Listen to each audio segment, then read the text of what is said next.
really sort of stems from the concept of my album and all of the music that I'm writing, which is about running with your fears and not from them. So I guess it's an extension of that, and I just wanted to really act on what I was saying, not just say it in my music, but do it, because I was terrified of bugs when I was younger, and it was a genuine fear of mine, and I just really wanted to overcome that. So I went for it, and now I wear them with pride on everything. Yeah. But the thing is, I'm glad, because it's not supposed to just be, oh, you know, there's a really pretty image. I want it to really complement the music and have that beauty to it, but have an arresting feel. So if people are reacting like that, it's kind of what I wanted, so I'm happy.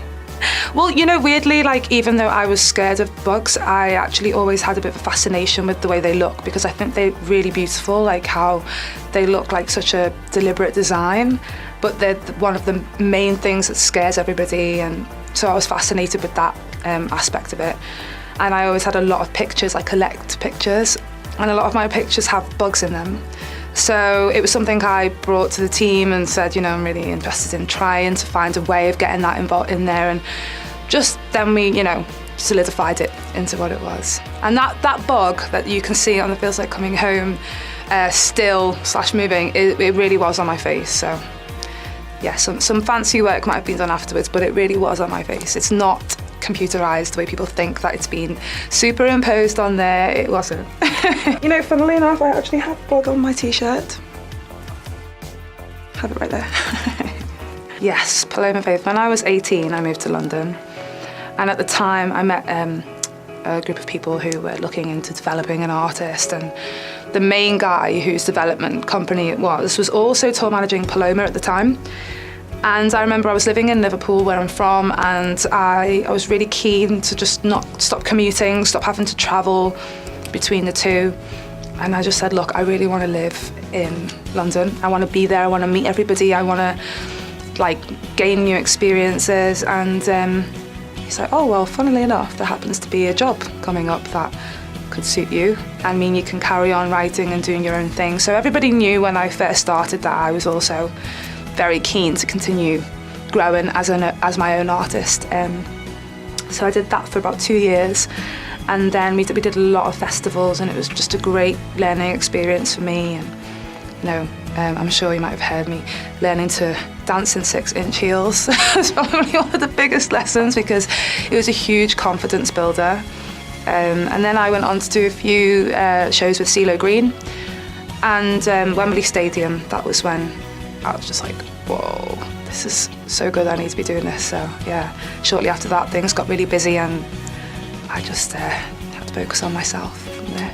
I learned a lot from being with Paloma about performance side of things. Like, she comes from quite a theatrical background as well, so it wasn't even just the music, it was the visual side of things, and I'm very, very into visuals anyway, so I remember paying very close attention to the lighting and stuff, and thinking, yeah, this is the kind of thing that I really love thinking about as well. You know, it goes far beyond all of that, and I think it's about the whole experience for people. So that was a really big learning experience for me. Yeah. Well, the team at Google had heard Feels Like Coming Home, amongst others, and the minute that they heard that song, they're like, okay, the sentiment of this, and along with those visuals, is like so perfectly suited. And I think it's that reminiscent feel of looking over the great news events and all the different moods and ranges of the year. The song, they just said, felt totally right for that. I was really moved, I think, just by the visuals alone, but obviously to have my song on it, I was totally honoured, and a lot of really, really important things were included in that. So yeah, I'm really happy to be a part of it. Well, I think for me, Lauryn Hill was definitely one of those. I love Aretha Franklin's voice. Hers was more pure. Hers was a very pure voice. The more broken ones, it's kind of like, I loved Marlena Shaw for that, California Soul.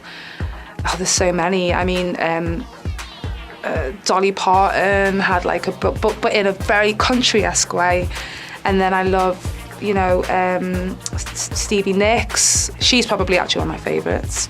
Yeah, she's probably my favourite. Annie Lennox had that for me. It's when I can hear like sorrow in someone's voice at the same time as they're singing. They could be singing a really happy song, but it just feels like there's a sadness to them, and I just really connect with that tone. So I was in the studio, I've been writing a song with Mike, and I loved Incubus, and I just think he's an amazing guitarist, and we just happened to get on brilliantly together as well. So we've just written a song together, and then we got a surprise visit. So I've always been a really big fan of Civil Wars, and that was just a really nice surprise for me. She came in with her little boy and her husband, and it was it was my last day in LA as well. I went home for a week last week, and it was a really nice end to my trip. Yeah. Well, we're actually going to hook up when I go back to LA. We're just going to hang out, and I think these things kind of happen naturally. I think it's quite nice to just like hang out, and then we'll probably just get a guitar out at some point. I'll probably get on the piano. Who knows? I'm sure it'll happen. Yeah, of course.